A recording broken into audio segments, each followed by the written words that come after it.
ગોંડલના યુવા અગ્રણી ગણેશ જાડેજાના 27મા જન્મદિવસની ઉજવણી આ વર્ષે ખૂબ જ પ્રેરણાદાયક રીતે કરવામાં આવી છે.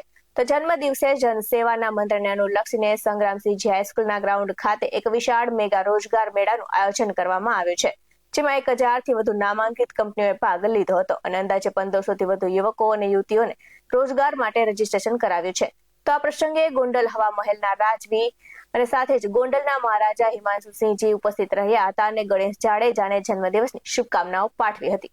જ્યારે વિવિધ સંપ્રદાયના સંતો અને મહંતોએ પણ આરસી વચન આપ્યા હતા. તો સન્માન સમારોહમાં ભાજપના પ્રદેશ ઉપપ્રમુખ રમેશભાઈ ધડુક, ધારાસભ્ય ગીતાબા જાડેજા, પૂર્વ ધારાસભ્ય જયરાજસિંહ જાડેજા અને અન્ય આગેવાનો ઉપસ્થિત રહ્યા હતા. તો ગણેશ ગોંડલે જણાવ્યું છે કે ગ્રામ્ય વિસ્તારોની મુલાકાત દરમિયાન યુવાનોને રોજગારી માટેની મુશ્કેલી જોતા જન્મદિવસની ઉજવણી જનસેવા દ્વારા કરવાનું નક્કી કર્યું હતું. તો તેમણે વધુમાં ઉમેર્યું છે કે આ મેળામાં જોડાયેલા 1500થી વધુ યુવાનોને મદદ મળવાથી મને આનંદ થયો છે અને આ સાથે જ રજીસ્ટ્રેશન સેન્ટર ગ્રાઉન્ડમાં મુખ્ય ગેટ પર રાખવામાં આવ્યો છે અને સૌરાષ્ટ્ર ગુજરાતના વિવિધ ગામના આગેવાનો, સામાજિક સંસ્થાઓ તેમજ જિલ્લા તાલુકા પંચાયતના હોદ્દેદારો મોટી સંખ્યામાં ઉપસ્થિત રહ્યા હતા અને કાર્યક્રમ દ્વારા ગણેશ જાડેજાએ રાજકીય અને સામાજિક ક્ષેત્રે નવી પહેલ કરી છે. આજરોજ મારા જન્મદિવસ નિમિત્તે ગોંડલ ખાતે ભવ્યથી ભવ્ય મેગા રોજગાર મેળાનું આયોજન કરવામાં આવેલું છે. આ મેળાની અંદર આશરે 1500 કરતા પણ વધારે દીકરા દીકરીઓએ ભાગ લીધો છે.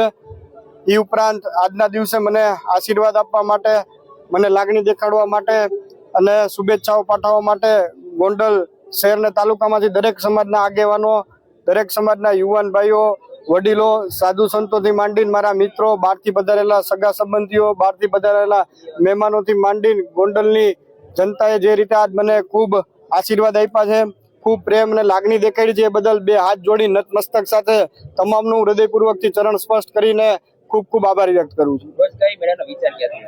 ખાસ કરીને અમે કાયમી માટે જ્યારે ગોંડલ ગ્રામ્ય વિસ્તારની અંદર જતા હોય છે ત્યારે યુવાનોની અંદર રોજગારીને લઈ અને ખૂબ એક મોટો પ્રશ્ન હતો. એને ધ્યાનમાં રાખી અને ઘણા બધા યુવાનોની માંગણી હતી કે ભાઈ એક આવું આયોજન થાય જેની અંદર આપણા શહેર ને તાલુકાના યુવાનોને કંઈક ને કંઈક મોટા પ્રમાણમાં જ્યારે આપણા વિસ્તારની અંદર કંપનીઓ કામ કરી રહી છે, ઉદ્યોગો કામ કરી રહ્યા છે, તો ક્યાંક ને ક્યાંક અમારા વિસ્તારના યુવાનોને, દીકરા દીકરીઓને પણ ફાયદો થાય. આવા વિચાર સાથે તમામ લોકોના સલાહ સૂચન લઈ અને આજના દિવસે આજ ભવ્ય કાર્યક્રમ કરવામાં આવ્યો હતો. આ કાર્યક્રમને સફળ બનાવવા માટે થઈ જે રીતે ગોંડલના તમામ સમાજના આગેવાનો, વડીલો, મારા યુવાન ભાઈઓ, માતાઓ, બહેનોથી માંડીને મિત્રો, બહારથી પધારેલા સગા સંબંધીઓ જે રીતે મને સ્નેહ, પ્રેમ ને લાગણી આપી છે, સંતોએ મને આશીર્વાદ આપ્યા છે, એ બદલ સૌનું ચરણ સ્પષ્ટ કરી ફરી એકવાર નતમસ્તક સાથે ખૂબ ખૂબ આભાર માનું. બેસ 90 ન્યૂઝ સાથે ક્રિસ પટેલ, ગોંડલ.